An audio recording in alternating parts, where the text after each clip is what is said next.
Before reaching adulthood, he had already gathered devoted followers who believed he possessed almost supernatural qualities. Many regarded him as spiritually chosen. Others saw him as a messianic leader. His charisma was extraordinary. Being a teenager with thousands of armed followers convinced you're divinely protected is probably one of history's more dangerous combinations. By 1501, Ismail captured the city of Tabriz. He crowned himself Shah. More importantly, he declared Shia Islam as the official religion of his new kingdom. That single decision would reshape the political and religious landscape of the region for centuries. Because the Ottoman Empire, meanwhile, stood firmly behind Sunni Islam. Now, it's tempting to simplify everything into a story of religion. History rarely cooperates. Religion absolutely mattered. It mattered deeply. But so did trade routes. So did strategic fortresses. So did prestige. So did taxes. So did who controlled fertile valleys and mountain passes. In other words, people fought over beliefs. They also fought over customs revenue. Human beings have always been wonderfully capable of pursuing both spiritual ideals and profitable border crossings at exactly the same time. As the Safavid state expanded, Ismail inspired fierce loyalty among Turkoman tribes known as the Kizilbash.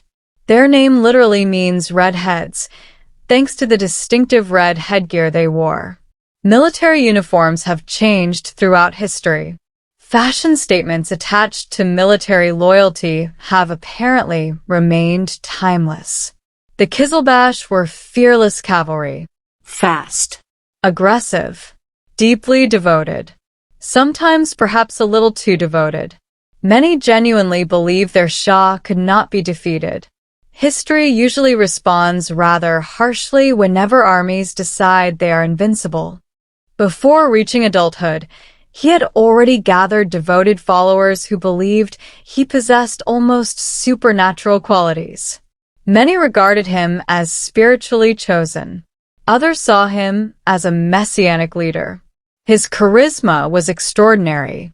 Being a teenager with thousands of armed followers convinced you're divinely protected is probably one of history's more dangerous combinations. By 1501, Ismail captured the city of Tabriz.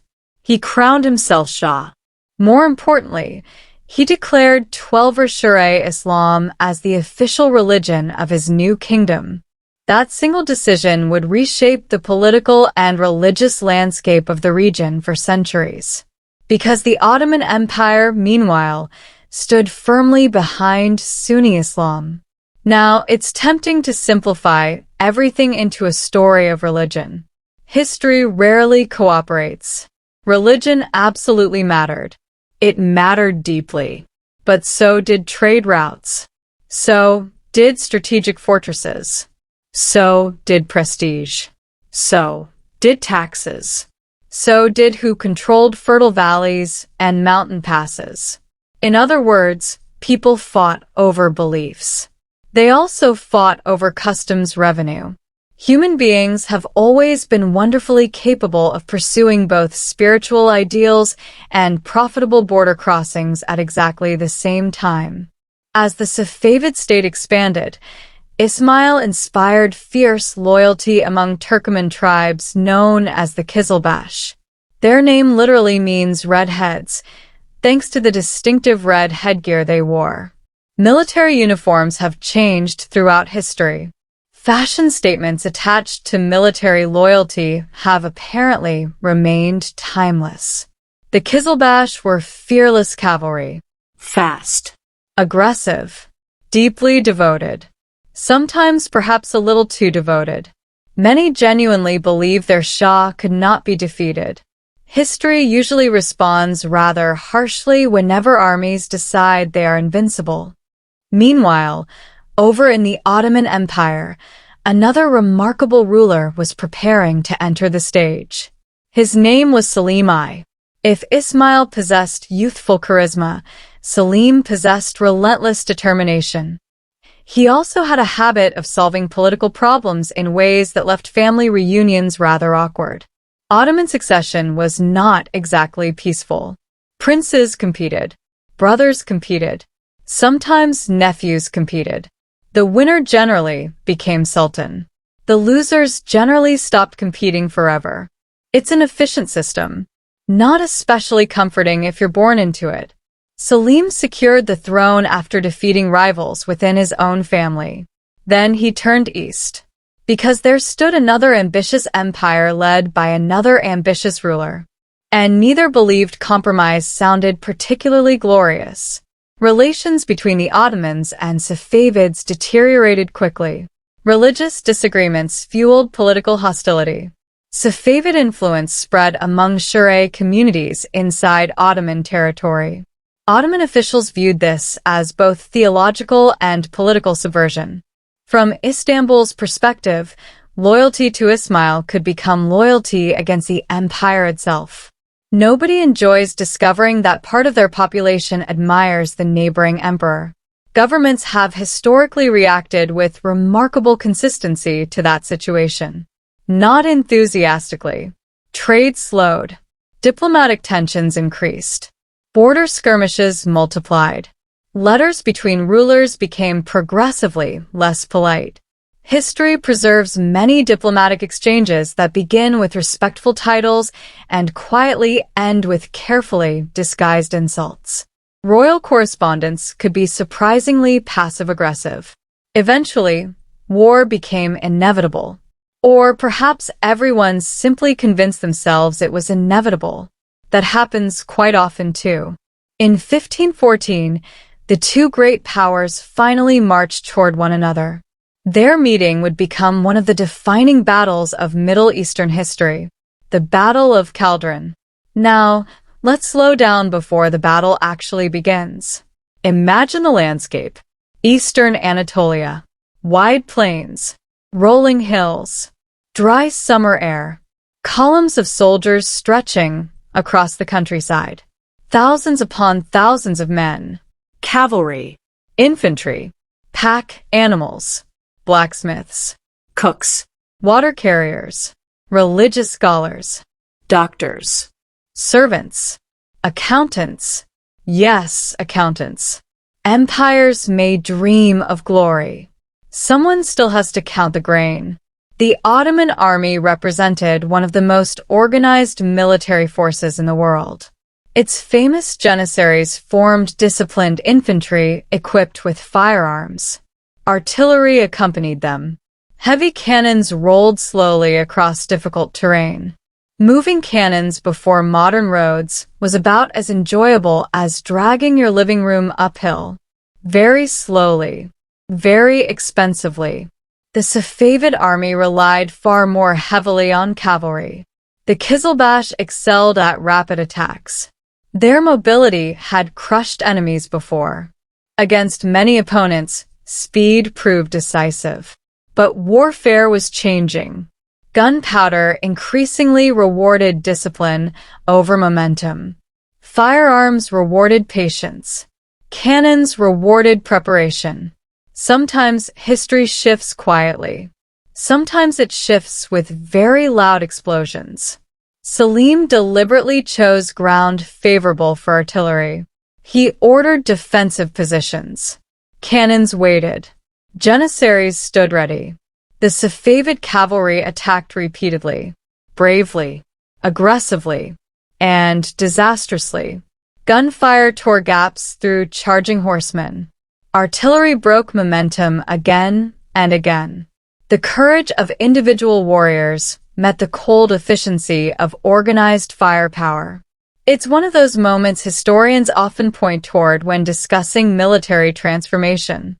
Bravery remained important. Technology had simply become equally important. Ismail himself fought during the battle. He was wounded. For perhaps the first time in his remarkable career, he faced undeniable defeat. Imagine the emotional impact.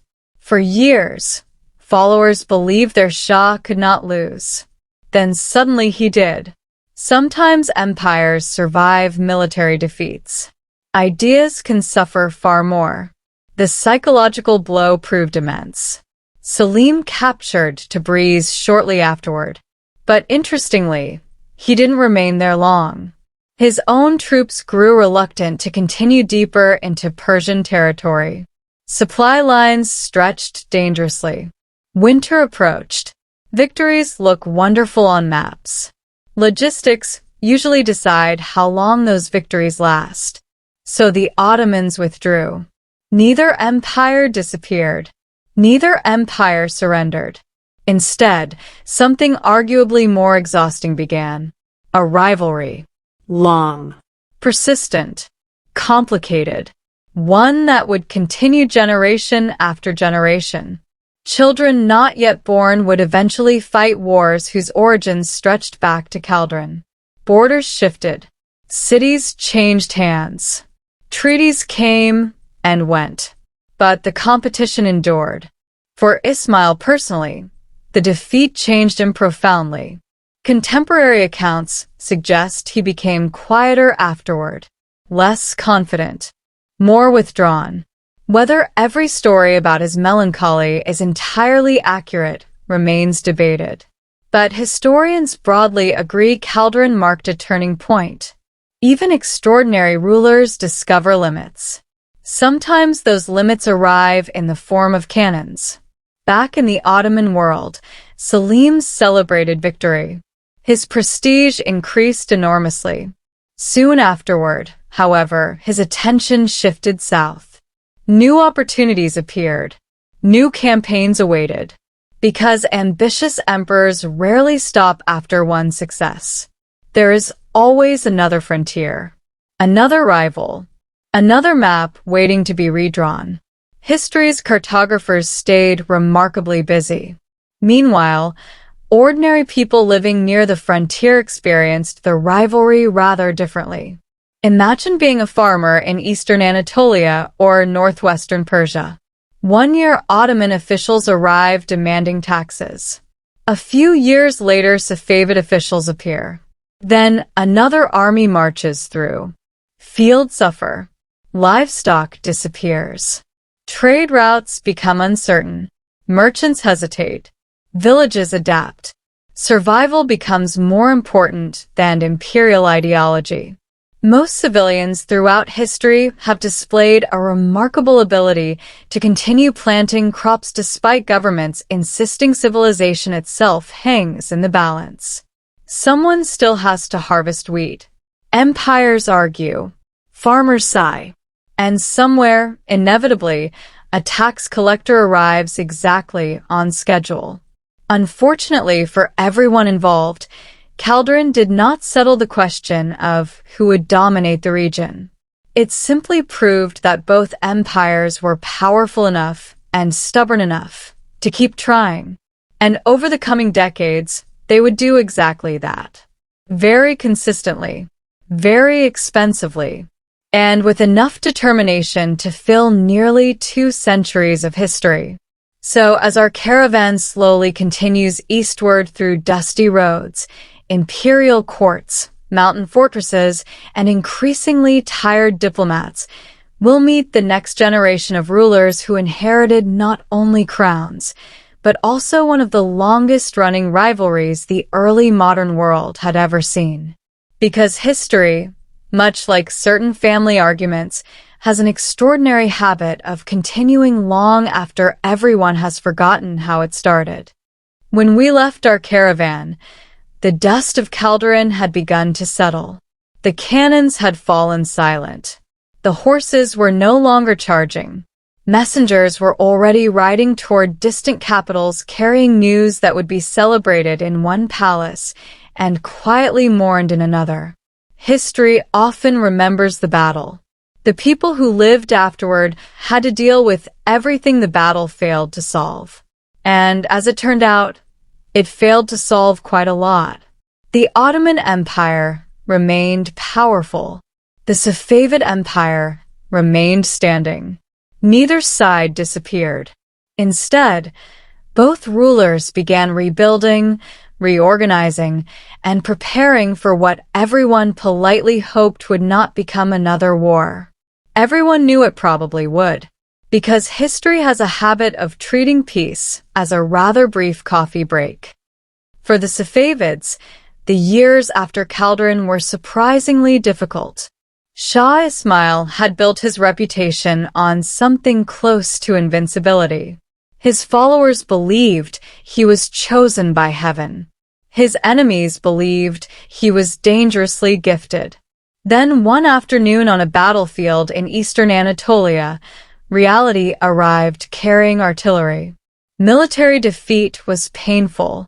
The damage to Ismail's image may have hurt even more. Contemporary observers describe him becoming quieter. He reportedly spent more time drinking wine, less time leading armies, less time projecting the unstoppable confidence that had defined his youth. It is easy to imagine the emotional weight. Imagine spending years convinced that destiny itself was working overtime on your behalf, then suddenly discovering destiny occasionally takes weekends off. Still, Ismail remained Shah. His government continued functioning. The Safavid state survived because successful empires are larger than one remarkable personality. Or, at least they try to be. The administration collected taxes. Governors managed provinces. Merchants continued crossing deserts with camel caravans. Life moved forward, slowly, as life usually does. Meanwhile, across Anatolia, Sultan Selim I had no intention of enjoying a quiet retirement. Quiet was not really his style. Instead, he turned south. Within only a few years, Selim defeated the Mamluk Sultanate. He conquered Syria. He entered Egypt. Cairo became part of the Ottoman Empire. The holy cities of Mecca and Medina came under Ottoman protection. Suddenly, the Ottoman Empire stretched farther than ever before. Its prestige increased dramatically. Its responsibilities increased even faster, because every new province brought new governors, new roads, new tax registers, new arguments over who actually owned which field. Conquering territory is one thing. Administering it is an entirely different profession, usually involving considerably more paperwork. Selim himself would not enjoy his victories for very long. In 1520, after only 8 years as sultan, he died. He was only around 50 years old. His death came unexpectedly. Some sources suggest illness. Others mention infection. History is frustratingly vague. Medical records 500 years ago were not exactly modern hospital files. Whatever the cause, the empire suddenly belonged to his son, a young ruler whose name would become famous across 3 continents, Suleiman, or as European writers often called him, Suleiman the Magnificent. Within the Ottoman world, he earned another title, the Lawgiver, which is perhaps slightly less dramatic than the Magnificent, but considerably more useful if you're trying to organize taxes. Suleiman inherited something extraordinary: a wealthy empire, a disciplined army, a capable bureaucracy, experienced commanders, thriving trade, strategic cities. Few rulers in history have started their careers with so many advantages. Of course, advantages come with expectations. Everyone expected greatness. No pressure. Just an empire stretching across 3 continents. Suleiman proved remarkably capable. He captured Belgrade. He defeated Hungary. He besieged Vienna. His navy expanded across the Mediterranean. Poets praised him. Architects built magnificent mosques. Judges refined imperial law. The Ottoman Empire reached what many historians describe as its golden age, which sounds wonderfully peaceful. It was not. Golden ages generally contain an astonishing amount of marching. Back in Persia, another young ruler was beginning his own long reign. His name was Tahmasp. He was one of Shah Ismail's sons. There was just one small complication. He became Shah while still a child. Child rulers almost always create interesting politics. Adults immediately begin claiming they are helping. Remarkably few of these helpful adults ever volunteer to surrender power afterward. The Safavid court became filled with rival Qizilbash tribal leaders. Each believed they were acting in the empire's best interest. Coincidentally, each also believed they themselves should have rather more influence than everyone else. An extraordinary coincidence. Power struggles followed. Alliances shifted. Court politics became wonderfully complicated. Family trees started resembling bowls of tangled yarn. Eventually Tahmasp grew older, more experienced, more confident. Gradually, he took control himself. Unlike his father, Tahmasp developed a noticeably cautious personality. He had learned something from Chaldiran. Charging directly into Ottoman cannons was an educational experience. One generally preferred not to repeat it. This difference between father and son shaped the next phase of the rivalry. Ismail had embraced decisive battle. Tahmasp preferred patience. Retreat when necessary. Preserve the army. Avoid catastrophic defeat. Wait for opportunities. It sounds less glamorous. It also tends to produce longer careers. By the 1530s, tensions between the two empires rose again. Border disputes continued. Local governors argued. Nomadic tribes crossed frontiers. Religious propaganda flowed both directions. Neither government trusted the other. Eventually, Suleiman prepared another eastern campaign. The Ottoman army gathered once more. Thousands of soldiers. Hundreds of artillery pieces. Supply wagons stretching for miles. Entire mobile cities moving across Anatolia. Imagine standing on a hillside watching them pass. Hour after hour. Day after day. Columns disappearing into the distance. Soldiers. Camels. Blacksmiths. Doctors. Imams. Engineers. Cooks. Stable boys. Scribes carrying enough ink to keep future historians employed forever. Large armies were astonishingly complicated machines. Keeping everyone fed was perhaps the greatest miracle of all. Tahmasp watched carefully. He had no intention of repeating his father's mistakes. Instead of offering one enormous battle, he simply refused, which sounds wonderfully frustrating, because it was. Whenever Ottoman forces approached, Safavid troops withdrew. Food supplies disappeared. Livestock moved elsewhere. Villages emptied. Wells were damaged. Grasslands vanished beneath deliberate burning. Modern historians call this a scorched earth strategy. Soldiers generally called it incredibly annoying. Imagine marching hundreds of miles expecting supplies. Instead, you discover empty villages. No grain. No animals. No fresh water. Just silence. It turns out hunger is remarkably effective against even the finest army. Suleiman occupied cities. Tahmasp preserved armies. Neither achieved complete victory. Campaign after campaign followed this familiar rhythm. The Ottomans advanced. The Safavids retreated. Supplies disappeared. Winter approached. Ottoman forces withdrew. Repeat. History occasionally resembles someone pressing the replay button. One campaign brought Suleiman into Tabriz. Again, the city changed hands more than once during these decades. Imagine living there. 1 year Ottoman officials. A few years later Safavid officials. Then Ottoman officials again. Every government insists things will be much better this time. Citizens quietly continue repairing their roofs. Tabriz itself remained one of the great cities of the region. Its markets attracted merchants from distant lands. Silk arrived from the east.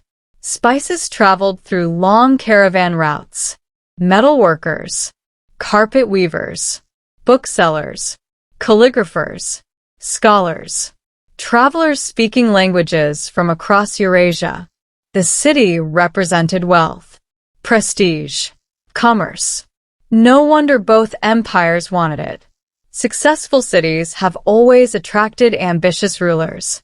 Unfortunately for successful cities, ambitious rulers often arrive carrying armies. Despite repeated occupations, the Ottomans struggled to hold territory deep inside Persia. Distance worked against them. Supply lines became enormous. Mountain roads slowed movement. Winter weather arrived with little sympathy. The farther an army marched, the longer every loaf of bread had to travel. Bread, unfortunately, cannot march by itself. Tahmasp understood geography beautifully. If mountains could become allies, why argue with them? If deserts weakened invaders, let the deserts perform their quiet work. If time favored the defender, there was no reason to hurry. Patience became a weapon. Not nearly as impressive as a cavalry charge. Much cheaper, though, and considerably easier on the horses. The rivalry also played out through diplomacy. Letters crossed the frontier.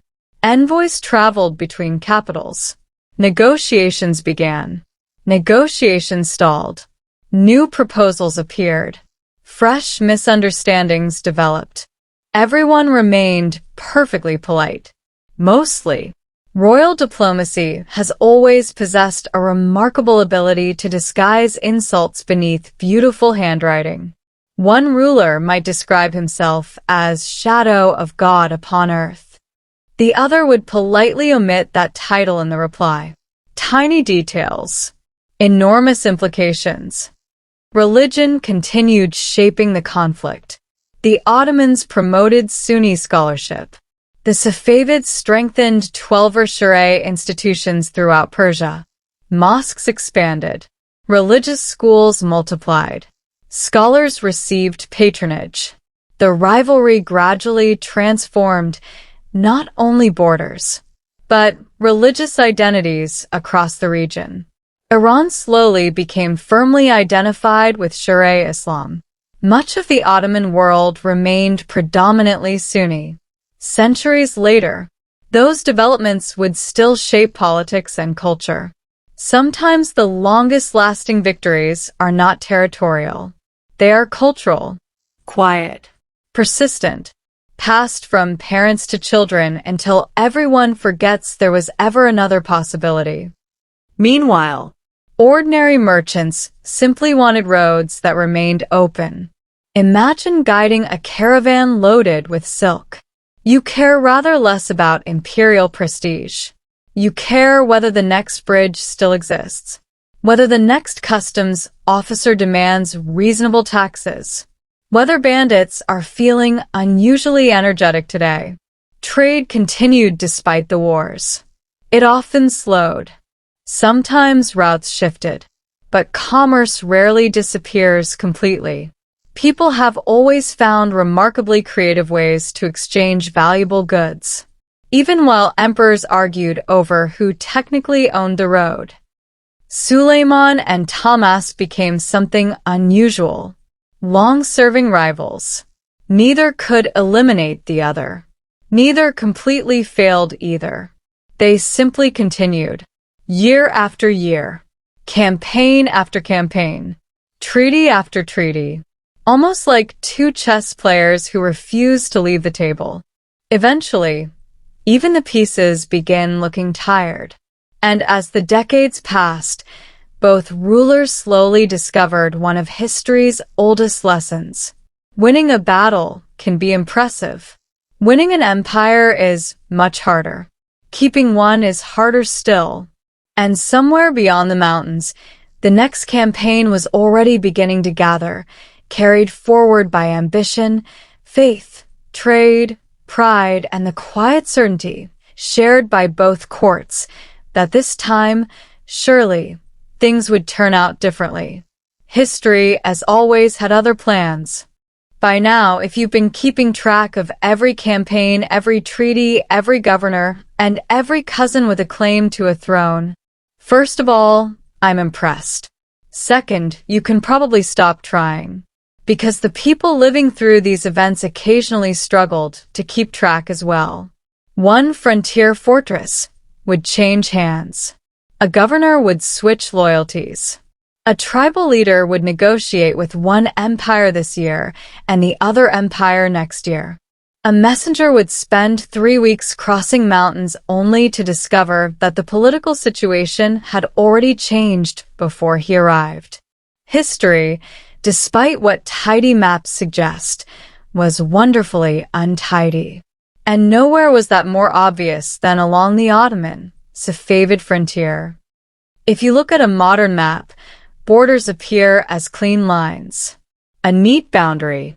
One color on this side, another color on that side. Simple. The 16th century had very different ideas. The frontier between the Ottoman and Safavid empires was rarely a precise line. Instead, it was a broad zone. A region filled with mountain passes, valleys, tribal communities, market towns, castles, grazing land, caravan routes, and enough local politics to keep diplomats permanently exhausted. Imagine trying to tell someone exactly where one empire ended. You might point toward a distant ridge. Someone else might point toward a nearby river. A shepherd would probably shrug and say the sheep ignored both. The sheep, as it turned out, were entirely correct. The great mountain ranges of eastern Anatolia and the Zagros formed one of history's most complicated natural frontiers. Beautiful, difficult, cold in winter, dry in summer, perfect for defending. Less perfect if you happen to be responsible for supplying an army of 80,000 people. Mountains have a remarkable lack of sympathy for imperial logistics. A narrow pass doesn't become wider simply because a sultan wishes it would. The Ottoman army remained one of the finest military organizations in the world. Its engineers built bridges. Its artillery crews handled enormous bronze cannons with astonishing professionalism. Its janissaries maintained strict discipline. Its administrative system recorded everything from grain stores to horse fodder. But even the most organized empire eventually encounters a problem no amount of paperwork can solve. Gravity. Dragging artillery uphill remained unpleasant. It would continue being unpleasant for several more centuries. Some inventions simply refused to become easier. Meanwhile, Shah Tahmasp had grown increasingly comfortable with his own strategy. His generals occasionally wanted glorious battles. He usually preferred not to give the Ottomans the opportunity. Instead, he relied upon mobility. Safavid cavalry moved quickly across familiar terrain. They appeared unexpectedly, harassed supply lines, captured isolated detachments, then disappeared again before larger Ottoman forces could respond. Modern military historians often describe this as avoiding decisive engagement. The Ottoman soldiers probably described it rather differently, likely with considerably fewer academic terms. One campaign after another unfolded in much the same rhythm. The Ottoman army marched. Villages emptied before it arrived. Food supplies vanished. Pastures had already been stripped. Wells had sometimes been filled or damaged. By the time the invaders reached their destination, they often found impressive cities and remarkably little to eat. This was frustrating, extremely frustrating. Victorious armies generally enjoy celebrating. Celebrations are much less enjoyable when everyone is rationing bread. Tahmasp understood something his father had learned too late. Losing a city was unpleasant. Losing an army was catastrophic. Cities could be rebuilt. Armies required years. Experienced officers could not simply be harvested like wheat. So he preserved his forces. Again, and again, and again. It required patience. Fortunately, Tahmasp possessed quite a lot of it. Not every ruler does. History contains no shortage of kings who believed waiting even 3 days qualified as unbearable delay. One of the fascinating things about the Ottoman Safavid rivalry is that neither empire underestimated the other. Quite the opposite. Each recognized the strength of its opponent. Each understood the risks of overextension. Each respected the other's ability to recover. That respect did not produce friendship. It simply produced caution. Sometimes caution is more valuable. Life inside both empires, meanwhile, continued in surprisingly ordinary ways. It's easy to imagine history as one uninterrupted military campaign. Most people experience something entirely different. In Istanbul, merchants opened their shops. Children learned trades from their parents. Ships entered the harbor carrying grain, spices, timber, coffee, silk, and countless other goods. Builders repaired fountains. Judges settled property disputes. Bakers woke before sunrise. Someone argued over the price of onions. Someone else complained about taxes. Some things truly never change. Across Persia, life moved with a similar rhythm. Farmers irrigated fields. Carpet weavers spent months creating patterns of astonishing complexity. Poets composed verses. Metalworkers hammered copper into elegant shapes. Calligraphers patiently copied manuscripts by hand. Travelers rested in caravanserais after crossing difficult stretches of road. Markets filled with conversations spoken in Persian, Turkish, Arabic, Armenian, Kurdish, and many other languages. Empires fought. Civilization quietly carried on around them. Caravanserais deserve a brief pause, because they were remarkable places.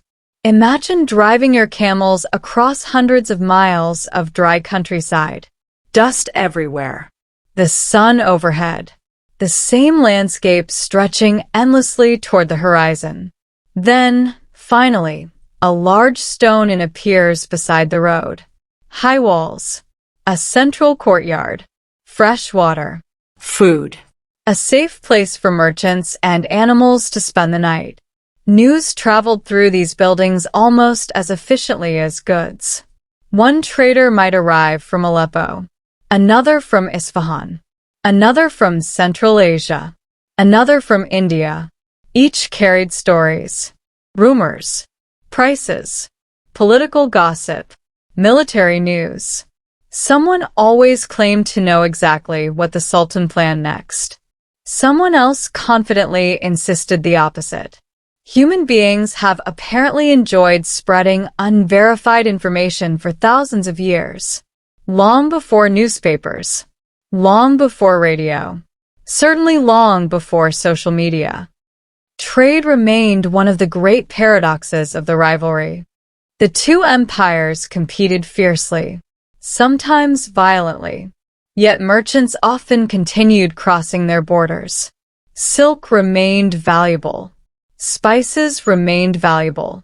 Horses remained valuable. Money has always displayed an extraordinary ability to encourage cooperation, even between rivals. Officials might condemn one another in public. Customs officers still collected taxes from the caravans. Business, after all, was business. By the middle of the 16th century, Sultan Suleiman had ruled for decades. He had become one of the most respected monarchs in the world. European ambassadors admired the sophistication of his court. Architects such as the brilliant Mimar Sinan filled the Ottoman Empire with elegant mosques, bridges, aqueducts, and public buildings. Istanbul itself became one of the greatest cities on earth. Imagine arriving there by sea. The skyline rising before you. Domes, minarets, palaces, ships filling the harbor, markets stretching street after street. It must have seemed almost limitless. Of course, even magnificent capitals occasionally misplaced important paperwork. No government is entirely immune. Tahmasp also matured into one of the longest-reigning Safavid rulers. His court increasingly stabilized. The factional struggles of his youth slowly faded. Royal authority strengthened. The Safavid administration became more effective. Iran gradually developed a stronger centralized government. It wasn't perfect. Nothing governed by human beings ever is. But compared with the uncertainty of earlier decades, it represented remarkable progress. Eventually, both great rulers reached a similar conclusion. War had become expensive, very expensive. The campaigns consumed enormous resources. Neither side achieved permanent victories. Each invasion required another invasion. Each conquest demanded another defense. The cycle had become exhausting. Even emperors occasionally become tired. Or perhaps more accurately, their treasurers become tired first. Finance ministers throughout history have quietly prevented countless wars simply by pointing toward empty vaults. Diplomats once again crossed the frontier. Negotiations resumed. Letters traveled back and forth. Titles were exchanged with elaborate courtesy. Carefully chosen gifts accompanied official meetings. Fine horses, silks, jewels, luxury textiles, magnificent manuscripts. Diplomacy has always appreciated beautiful presents. They rarely solve political disagreements, but they certainly improve the atmosphere. Finally, in 1555, something rather remarkable happened. The Ottoman Empire and the Safavid Empire signed the Peace of Amasya. After decades of intermittent warfare, the agreement established a formal settlement between the two powers. It was not perfect. No treaty ever is. But it worked, at least for a while. And for a while can be a remarkable achievement in international politics. The treaty recognized spheres of influence. It confirmed borders in several disputed regions. Both empires accepted each other's control over certain territories. Pilgrims received guarantees regarding travel to holy cities. Trade became somewhat easier. Diplomatic relations improved. Perhaps most importantly, both governments gained something they desperately needed. Time. Time to rebuild. Time to reorganize. Time to let fields recover instead of marching armies across them. For ordinary people living near the frontier, that quiet may have been the greatest victory of all. A peaceful harvest is rarely celebrated in history books, yet it is often far more valuable than a glorious campaign.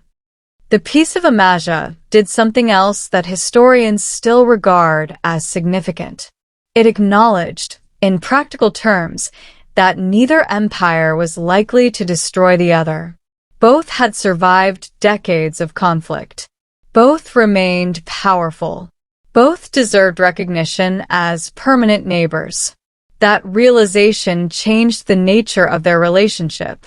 Competition continued. Suspicions certainly continued. But complete conquest began to seem increasingly unrealistic. Sometimes wisdom arrives not through idealism, but through exhaustion. And after decades of marching across mountains, exhaustion had become something both empires understood remarkably well. the peace would not last forever.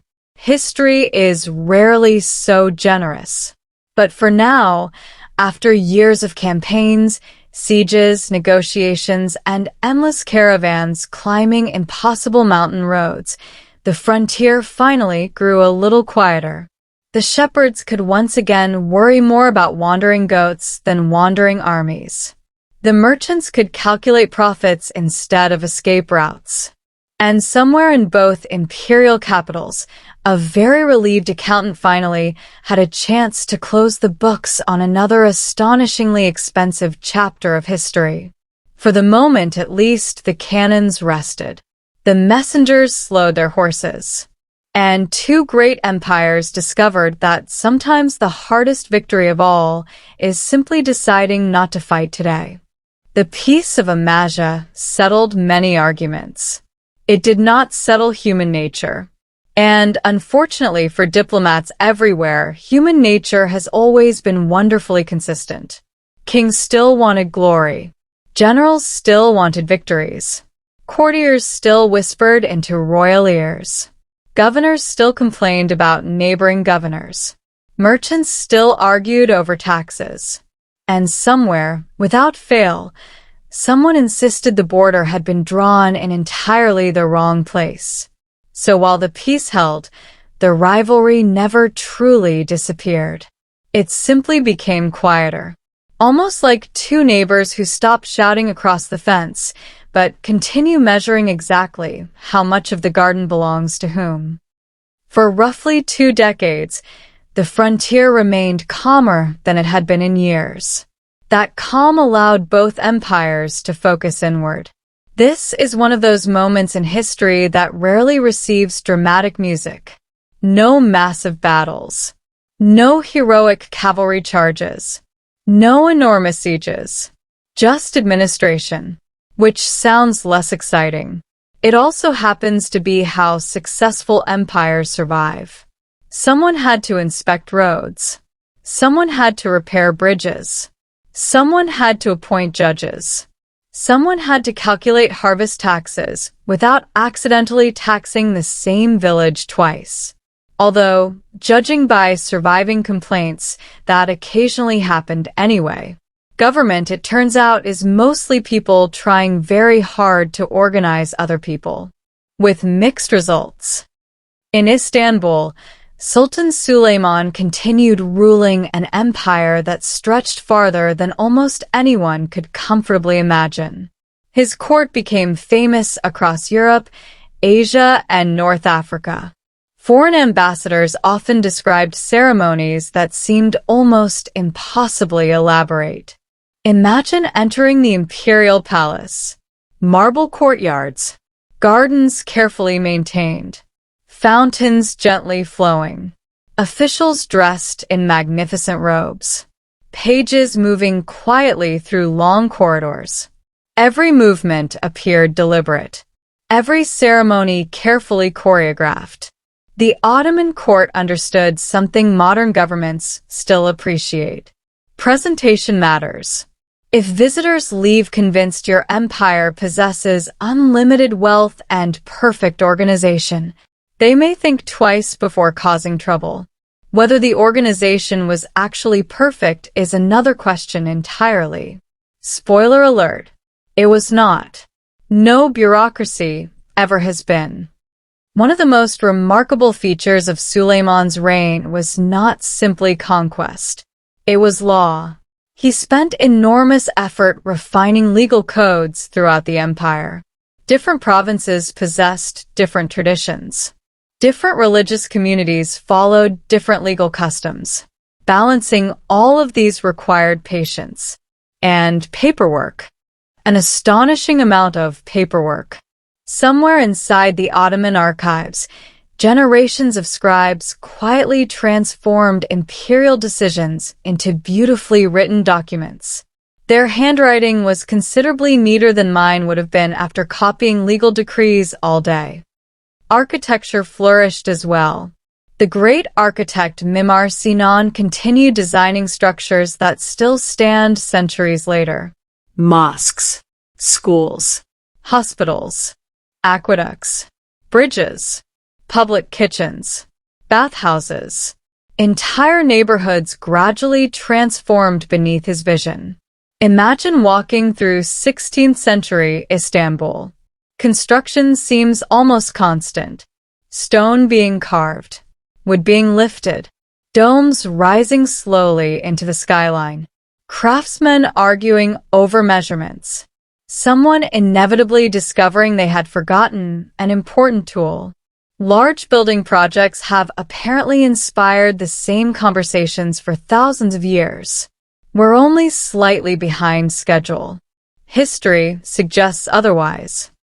While the Ottoman capital prospered, Persia experienced important changes of its own. Shah Tahmasp had ruled for decades. Unlike his father, whose life had been filled with rapid conquest, Tahmasp became associated with stability. Not perfect stability. That would be asking far too much. But enough stability for the Safavid state to strengthen considerably. Provincial administration improved. Agricultural production recovered. Trade expanded. Religious institutions became increasingly organized. Persia gradually developed the distinctive cultural identity that would shape its future for centuries. Sometimes the most important victories happen without anyone capturing another city. Tahmasp also made an interesting decision regarding his capital. The frontier with the Ottomans remained dangerous.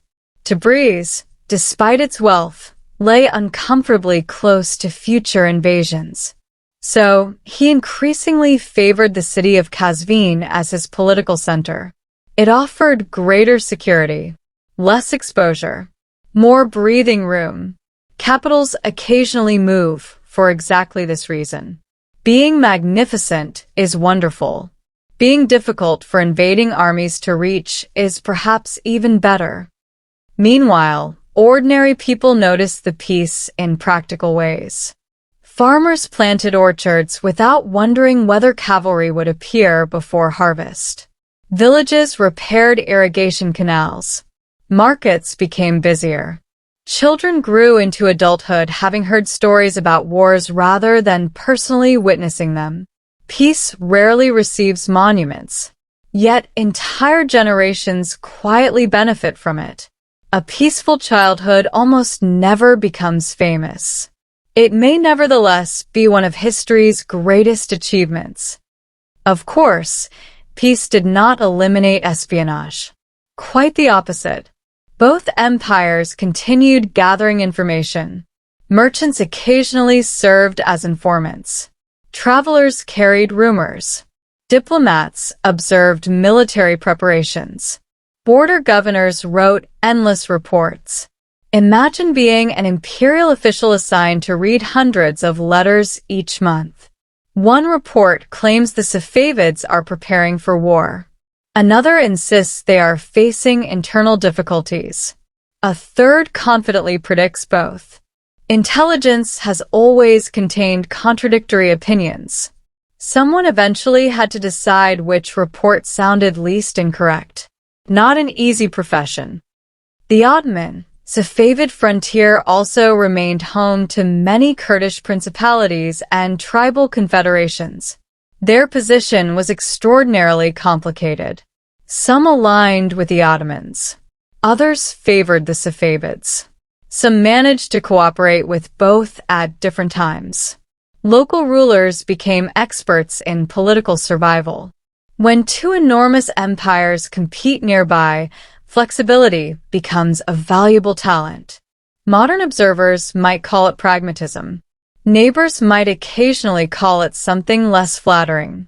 Either way, surviving between giants required remarkable skill. By the 1560s, both Suleiman and Tahmasp were aging. This is another universal truth of history.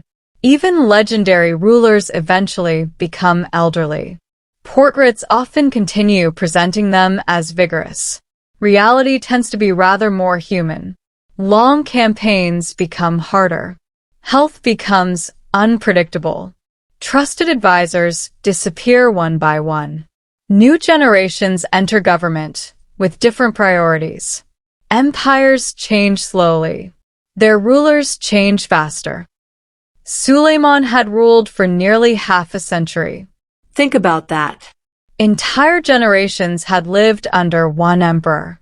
Children born when he became sultan were now grandparents. His reign shaped nearly every aspect of Ottoman life. To many subjects, imagining the empire without Suleiman must have seemed almost impossible. History enjoys proving such assumptions temporary. In 1566, despite his advanced age, Suleiman personally accompanied another military campaign. His destination lay not in Persia this time, but in Hungary. The Ottoman army besieged the fortress of Sijitvar.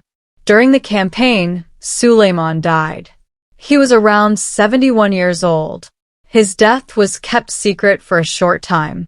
Officials worried that announcing it immediately might damage morale. So the army continued functioning while trusted advisors carefully managed the transition. Imagine the responsibility. An empire stretching across 3 continents. Its ruler has died. Thousands of soldiers remain in the field. The news must be handled perfectly. No pressure whatsoever. Remarkably, the transition remained orderly. The Ottoman administrative system proved strong enough to survive even the loss of one of history's greatest sultans. That, perhaps, was one of Suleiman's greatest accomplishments. He left behind institutions, not merely victories. His son, Selim II, inherited the throne. Now, comparisons with Suleiman were inevitable, and frankly, rather unfair. Following one of history's most celebrated rulers is a difficult assignment. It resembles replacing the star performer after a legendary concert. Everyone expects another masterpiece. Reality usually offers something more ordinary. Selim too differed from his father in several ways. He relied heavily upon experienced ministers. He showed less enthusiasm for personally leading military campaigns. Contemporary writers, particularly European ones, sometimes portrayed him rather unkindly. As always, historians approach such descriptions carefully.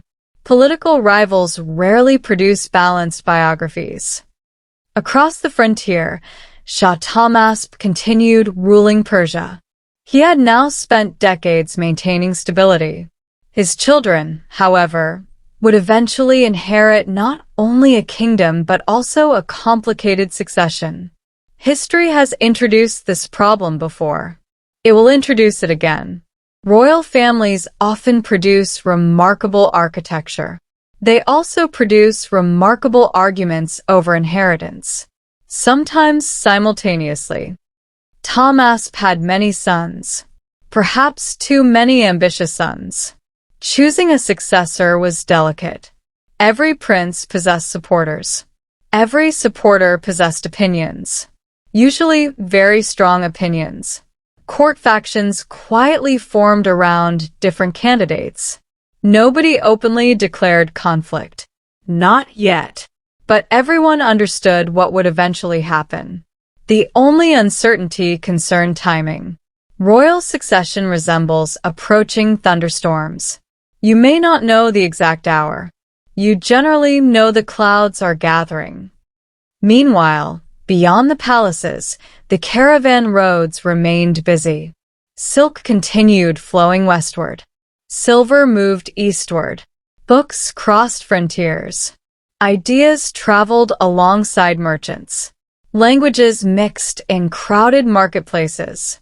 Coffee slowly became more popular throughout the Ottoman world. Imagine stopping at a roadside inn. The evening air cooling after sunset. Travelers sharing stories beneath oil lamps. Someone discussing Persian poetry. Another praising Ottoman engineering. A merchant calculating tomorrow's prices. A tired camel refusing to stand up until properly encouraged. Life possessed a comfortable rhythm despite imperial rivalries. History often focuses upon rulers. Most people simply wanted tomorrow's journey to be slightly easier than today's. Sometimes they were fortunate, sometimes they were not. And as the 1570s approached, both great empires quietly stood at the edge of profound change. The two rulers who had defined an entire generation were growing old. Their successors waited impatiently in the wings. The peace still held. The borders remained mostly quiet. But beneath the calm surface, familiar questions were returning. Who would rule? Who would command the armies? Who would guide the empire through its next generation? Because one lesson had already become impossible to ignore. Treaties can pause wars. They cannot pause time. And time, unlike even the greatest emperor, never waits for anyone. If there is one thing history enjoys almost as much as long wars, it is awkward successions. Empires can spend decades becoming stable. Then one ruler dies, another takes the throne, and suddenly every governor, nobleman, military commander, ambassador, and slightly overconfident cousin begins wondering what happens next. The answer is usually, it depends. Not especially satisfying. Very historically accurate. By the early 1570s, the generation that had defined the Ottoman, Safavid rivalry was disappearing. Suleiman the Magnificent was gone. His extraordinary reign had lasted nearly half a century. Across Persia, Shah Ismail was now elderly. He had ruled for more than 50 years himself. Imagine being born, growing into adulthood, raising your own children, and all the while the same ruler remained on the throne. For many people, these kings were simply part of the landscape, like mountains or rivers. Permanent. History, however, has very little interest in permanence. In the Ottoman Empire, Sultan Selim I settled into his reign. Unlike his father, he rarely led armies personally. This difference has often led people to underestimate him. In reality, the Ottoman state was no longer dependent upon one individual marching at the front of every campaign. Its bureaucracy had matured enormously. Experienced grand viziers handled administration. Provincial governors understood their responsibilities. Military officers had decades of institutional experience. The empire had become something larger than a single ruler. That is often the mark of a truly successful government, when it survives changes at the top. Of course, surviving does not mean avoiding problems. The Ottoman court remained an extraordinarily competitive place. Imagine hundreds of highly educated officials, powerful military commanders, influential scholars, royal relatives, foreign ambassadors, palace servants, each possessing ambitions, each possessing information, each quietly trying to improve their own position. It was rather like an enormous chessboard, except every chess piece believed it deserved to become the king. At the center of much of this political life stood the Grand Vizier. If the Sultan represented supreme authority, the Grand Vizier often handled the practical work of governing, reading reports, approving appointments, managing finances, preparing military campaigns, receiving ambassadors, trying to solve impossible problems before breakfast. It was not a relaxing occupation. One poor decision could end a brilliant career, occasionally rather literally. Fortunately for the empire, several exceptionally capable Grand Viziers served during these years. Their administrative skill helped maintain continuity while rulers changed.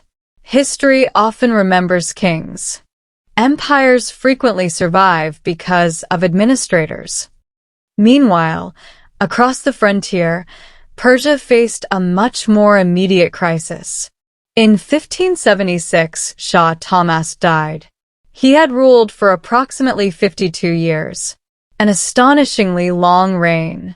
Long enough that many political rivalries had remained quietly frozen beneath his authority. Now those rivalries awakened all at once, rather like opening a cupboard that had been holding back far too many rolling objects. Everything came tumbling out. Tahmasp had many sons. Each possessed supporters. Some enjoyed military backing. Others attracted influential court officials. Still others relied upon powerful tribal alliances. Nobody entirely agreed on who should inherit the throne. And whenever nobody agrees, history generally becomes complicated. The first successor was Ismail II. His story is one of those strange episodes that almost feels fictional. Before becoming Shah, Ismail had spent nearly 20 years imprisoned by his own father. 20 years. Imagine that. 2 entire decades largely removed from political life. Tahmasp had apparently feared his son's ambition. Given later events, historians sometimes conclude he may not have been entirely mistaken. When Ismail II finally became Shah, many expected reconciliation. Instead, suspicion spread quickly. He feared rivals. He distrusted relatives. He worried about potential challengers. Unfortunately, royal families tend to contain quite a few potential challengers, especially when succession traditions remain somewhat flexible. Ismail responded by removing threats. Princes disappeared. Supporters were dismissed. Executions followed.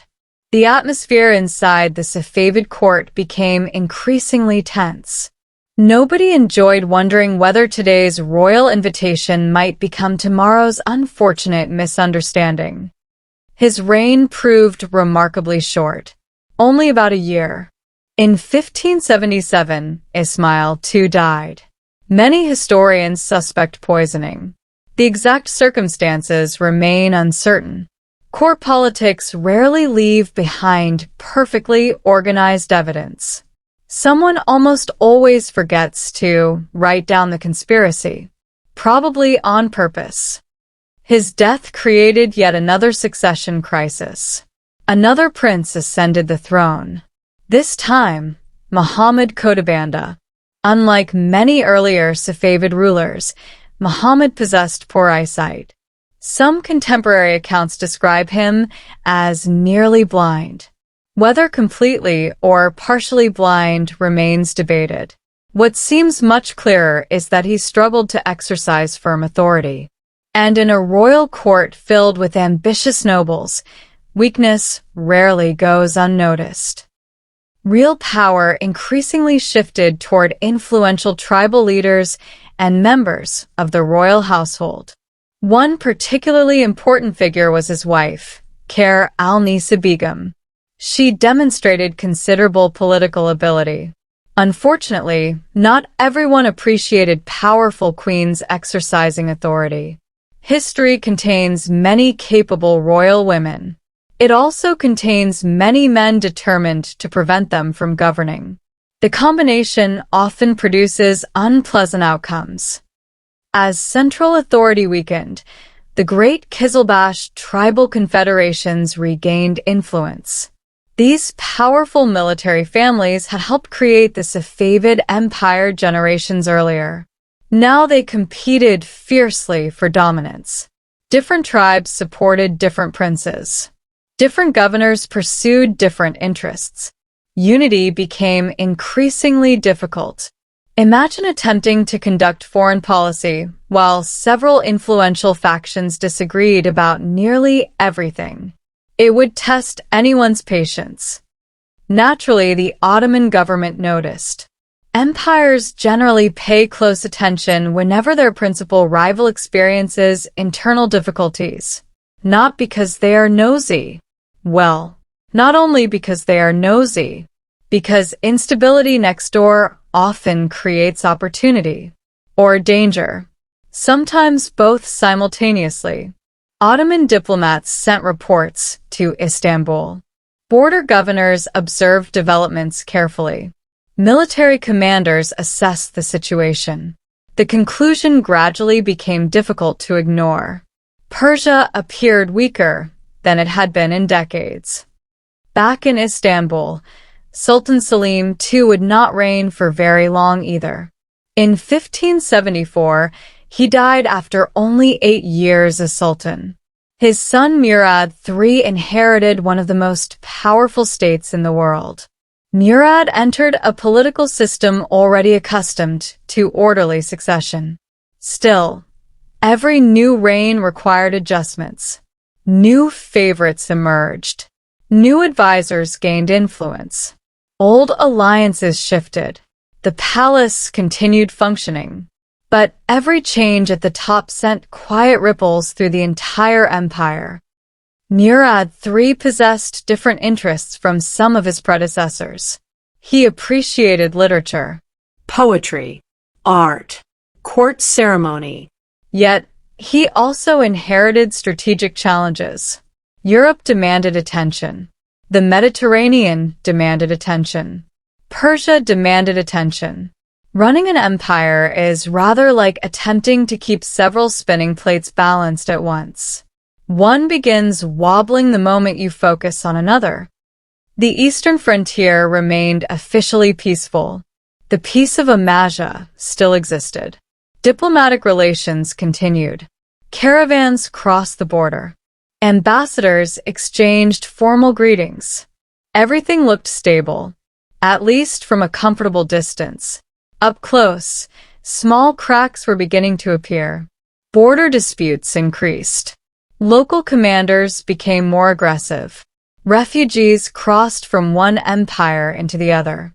Political exiles sought protection. Each side occasionally accused the other of interfering in internal affairs. Governments have been making that accusation for an impressively long time. Religion also continued shaping politics. Safavid Persia remained committed to Twelver Shia Islam. Ottoman scholars continued defending Sunni orthodoxy. Religious identity had become deeply woven into state identity. This did not mean ordinary people spent every waking hour arguing theology. Most remained occupied with farming, trade, family life, and avoiding unnecessary taxes. But governments increasingly viewed religious differences through political lenses. Faith and diplomacy became closely connected. Separating them grew more difficult with every passing decade. Meanwhile, merchants kept traveling. Because merchants are wonderfully practical people. If there is profit beyond the mountains, they generally find a route. Imagine a caravan leaving Isfahan. Silk packed carefully onto camels. Carpets wrapped against dust. Letters hidden safely inside leather cases. Weeks of travel ahead. The road crosses mountain passes. Small villages. Busy market towns. Roadside inns filled with strangers. At each stop, new information arrives. The Shah is ill. No, he's recovering. The Sultan is preparing an army. No, he's building a new mosque. Rumors traveled almost as quickly as caravans. Accuracy occasionally struggled to keep pace. For ordinary families living near the frontier, uncertainty slowly returned. Nothing dramatic. Not yet. Just small changes. More soldiers passing through. Officials inspecting fortifications. Extra grain stored inside castles. Messengers riding a little faster than before. These are the quiet signs historians notice in hindsight. People living at the time simply sensed that something felt different. The air had changed. The peace remained, but it no longer felt quite as secure. Because both empires were entering new generations. Experienced rulers had disappeared. Fresh leaders faced unfamiliar challenges. Old rivalries had never truly ended. They had merely rested. And as another decade approached, the long Ottoman, Safavid contest was preparing to awaken once more. Not with one dramatic announcement, not with one enormous battle, but with hundreds of small decisions. A letter sent, a governor replaced, a fortress repaired, an alliance formed, one cautious step after another, until, almost before anyone realized it, the road back toward war had quietly begun. VidIQ